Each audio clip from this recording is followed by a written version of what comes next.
University, and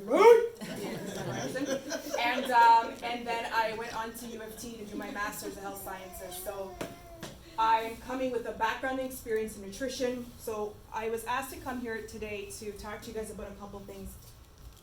I thought of this, not Anya. So when I think of a parent and eating and what I feed my child, especially an athlete, I think of the barriers. So what are the barriers that I experience as a parent and how can I overcome it? Sometimes the kids don't even like what you have to offer them. You know it's good, but they don't like it. So what are some tips that we can work on? And then resources. So what are some of the things I can offer, ideas that I can offer? So barriers. Is this fair? No time. You have no idea what to feed your athletes or when. They don't like the food, as we talked about, that you're eating, that you're offering them. And you need some new ideas. Maybe you're doing the same thing over and over again, and you're bored of it, and your kids are bored of it. Is this fair? Yeah. Anything else you think I should add to this as a barrier that I didn't think of? They're always rushing. Always rushing. So busy. Budget. And picky eaters. And picky eaters. They don't like what you're offering them. Right. How many people have seen this? You know what's so funny? I showed this to your kids and everybody's hands went up. So it tells me it's in the schools. Let me bring it to the parents. This is what happened last year. So last year they changed your Canada's food guide. It is now different. So it is now recommending that half your plate be fruits and vegetables. A quarter, hold yourself together now. A quarter is your rice and peas. A quarter is your boiled dumpling. A quarter is your chapati, your roti, a quarter of your plate. And when I say a plate, I don't mean the big dinner. No, I see that. I don't mean the big dinner plate, the platter. I mean a normal plate. Usually I hear the gasp from the audience when I say a quarter. And then we have protein. And protein comes in different, so everyone thinks of protein, they automatically think of an animal. That's not true.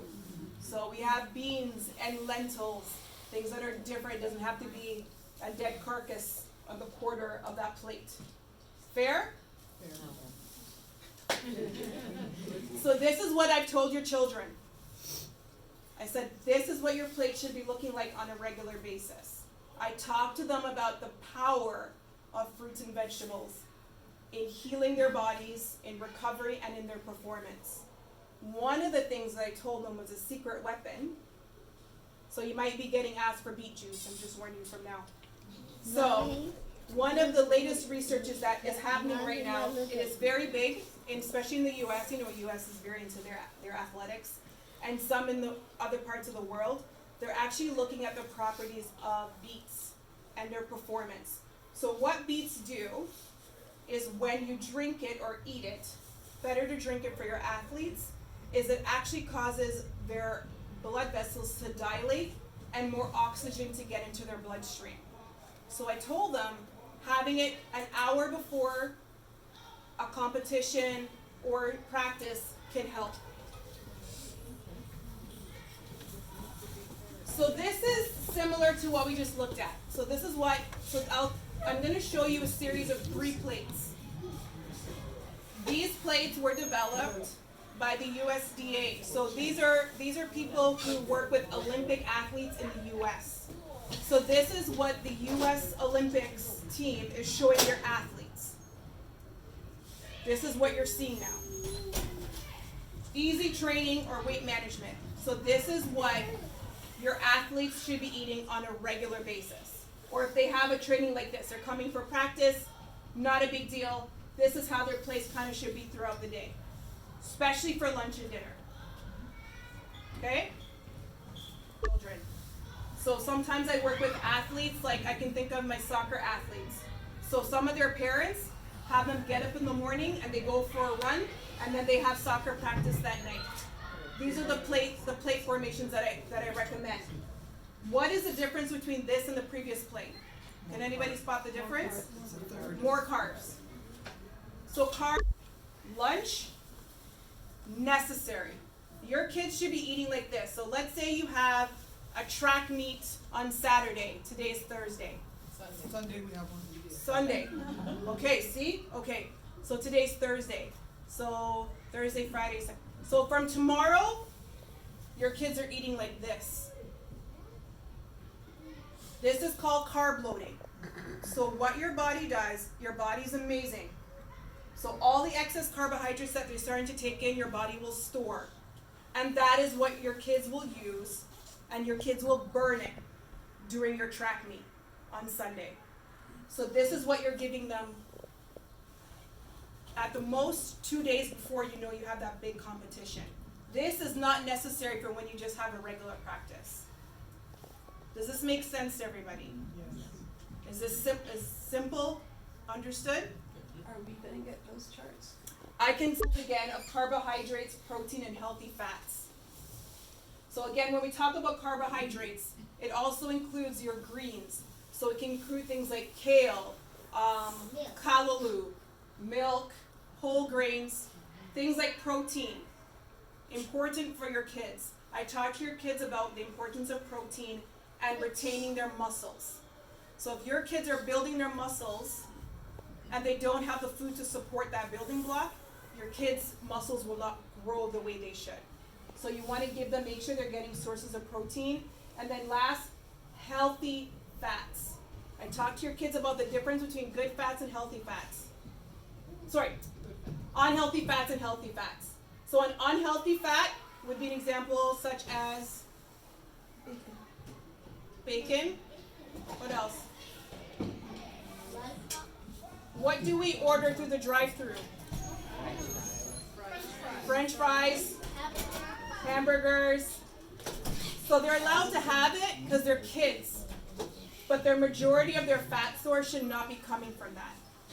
Especially when it comes to track and field, it's kind of a weight class, kind of a competition.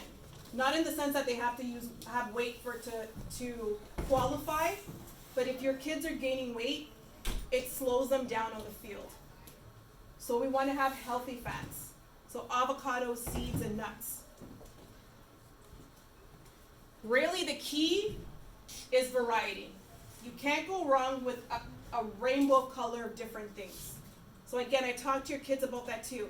Have your plate, have your lunch, everything has to be colorful.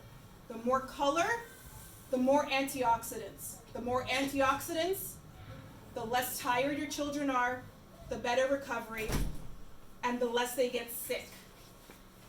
Day of practice, on the day of track meet, your heavier meals for your kids have to be earlier in the day. So their breakfast is hearty. So that's when the oatmeal comes out. That's when, no, not cornmeal. If you make cornmeal porridge, grind up some oats in it. Okay? Green plantain porridge. Yeah. That's either. Because cornmeal is a simple carbohydrate. It's not a complex carbohydrate. So I grind up oats. You just blend up the oats and blend it into the cornmeal. Okay? Snacks. We want to bring snacks for the kids. But these snacks are key.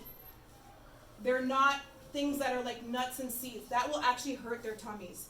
You want things that are simple for them to digest. So we're going to talk about that in a second. Okay? What is key here is talking about, it's called the 30 to 60 gram carbohydrate rule. That is what they're eating about 1 to 2 hours before they have a track meet. But it's simple carbohydrate this time. So what that allows is when they get on the field, their body can break it down. If your kids come here with just having some fried dumpling, ackee and saltfish, they're going to get cramping. They're going to get gas. It's going to slow them down. Your kids get simple things, so simple fruits. Sorry? Why? Because what happens is your body, your stomach has to digest the food, right? And so if you have things that are like whole wheat or heavy, it takes longer for your body to digest it. And so now your body's spending all this energy, all this time, blood flow to the stomach area, when the blood flow needs to go everywhere else because they're running. Did I miss everything here? So we talk about things like dry cereal, oranges, tangerines, simple things like that, they can have about an hour before they come, 1 to 2 hours before they come. So these are examples of the snacks for your kids to have 1 hour before practice, 1 hour before the track meet. Take it in, memorize it, love it, and add beet juice to it. These are things that your kids will eat, and it will not be sitting in their stomach for when they start running. What kind of juice you said you have to it? Beet juice. Parents, you hear that? Beet juice? Yes, Mike. Wait. Let me preface. I see my smile on Mike's face. Not the way with Not the way we need. For this, water's fine. If we're at a long track meet, small sips. So it could be small sips of Gatorade, small sips of coconut water, small sips of beet juice. Snacks, my favorite snack that I always recommend to like my soccer team is raisins. Let me be very clear. Are we looking at my hand? Right in here. And not the whole bag, not the scoop of the hand. Your children need like just in here, just to keep them going. And that's usually about after 45 minutes. They don't need that. Please don't call your children off of every race and then, come, raisin. None of that, okay? Every hour or so, keeping their carbohydrate up. All right. I know. We love our children. I can see it. Okay. This is a point that I drove home with your kids, and some of your kids look shocked and worried. You have to fuel your kids within 30 minutes after practice or a track meet. Ladies and gentlemen, this is not optional.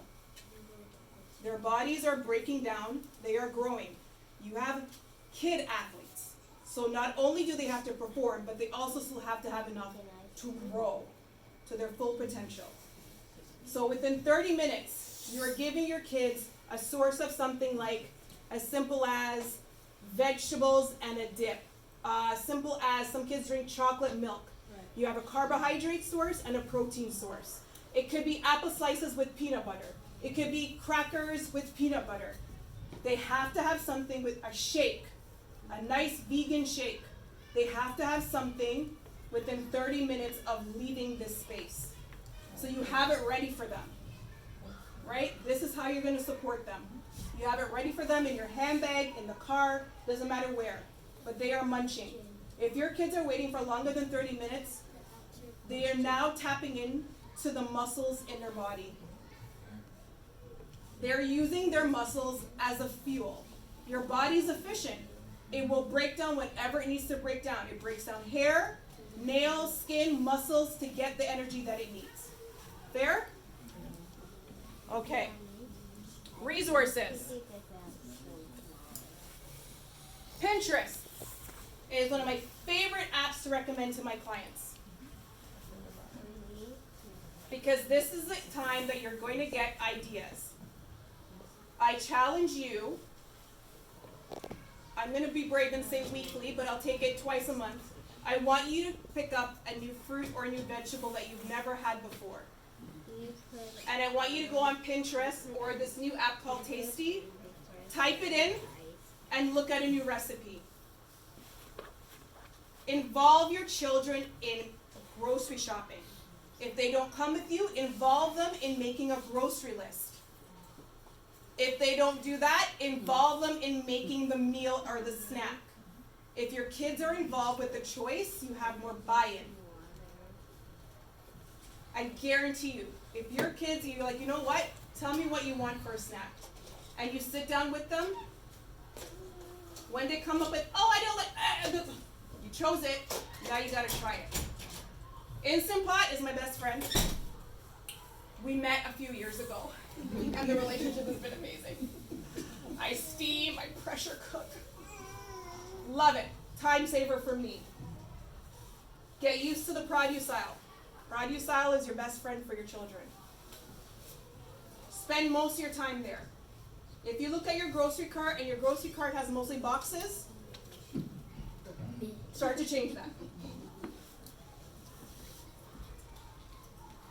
All right. Any questions for me?